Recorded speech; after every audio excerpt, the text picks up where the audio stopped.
The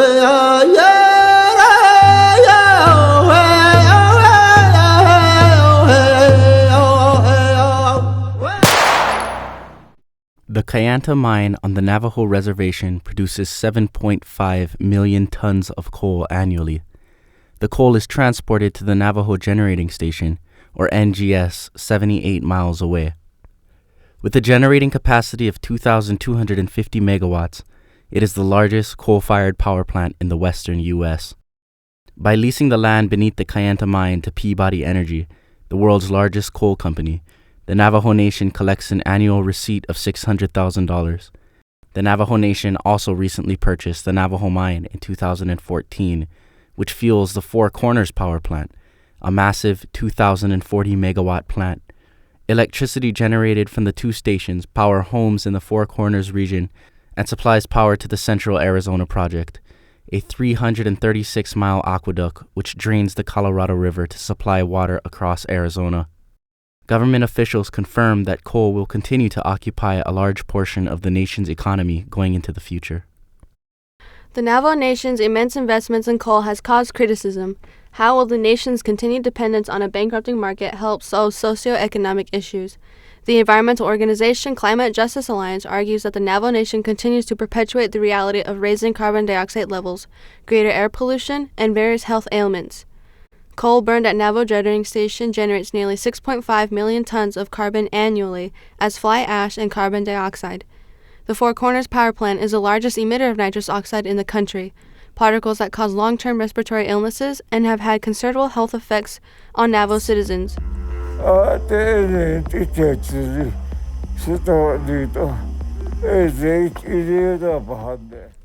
In 2012, the EPA demanded the plant retrofit their technology to reduce nitrous oxide emission or shut down.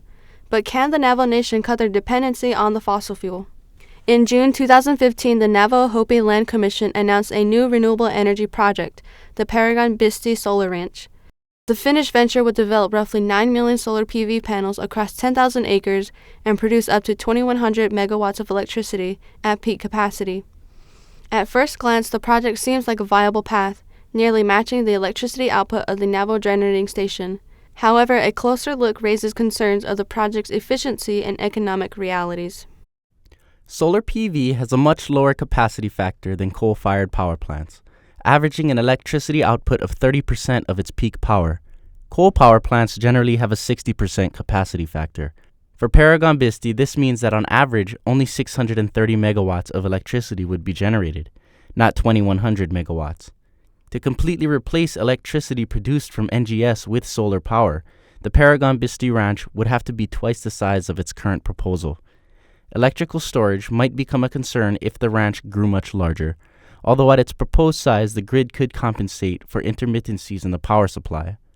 Financially, the project would have to fulfill a strict set of parameters, including a development cost of roughly $1.60 per watt installed, a utility with an energy portfolio in need of renewable energies, and a market willing to purchase utility electricity for at least 7.5 cents per kilowatt hour. Despite the concerns about the project, the Navajo Nation should still move forward with the Paragon-Bisti Solar Ranch, which they plan on doing. Arizona provides some of the highest insolation rates in the country, which makes it attractive for solar development. Most recently, the Agua Caliente Solar Project was brought online in the state's Yuma County in 2014. One of the largest PV installations in the world, Agua Caliente produces an average of 71 megawatts year-round, capable of 290 megawatts at its peak. Despite the project's $1.8 billion price tag, its electrical production proved economical enough to secure a 25-year contract with Pacific Gas and Electric for grid distribution.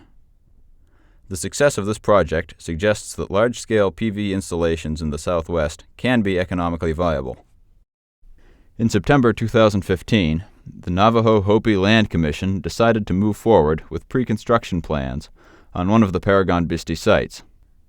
Site 1, a 1,321-acre plot, could generate up to 290 megawatts of peak power, the same as Agua Caliente. Starting on a small scale allows the Navajo Nation to get solar energy production off the ground without having to commit to a 2,100 megawatt project. The Commission is moving forward with a strategy to supplement coal with a small-scale solar site and allow revenues from solar power sold to the grid to make way for larger solar projects down the road. Arizona's prime location for solar PV and the ability for the nation to ease into a larger-scale solar project provides a model for other coal-dependent regions to begin making a switch to renewable energy. The Navajo Nation is only one region in the U.S. that struggles with an economic dependency on coal. Further, most other coal-rich areas lack the insulation levels required to make large-scale solar viable. West Virginia, a leading coal producer in the eastern U.S., has only 2/3 of Arizona's solar gain per area. In these cases, other renewables will have to bridge the gap.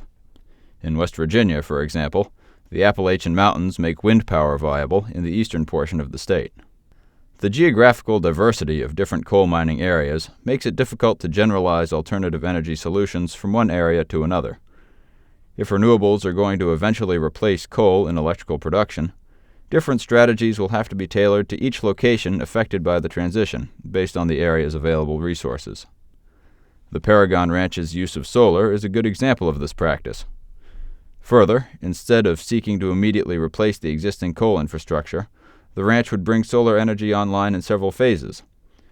Other renewable projects can look to this model of supplementing coal while working through problems on a manageable scale.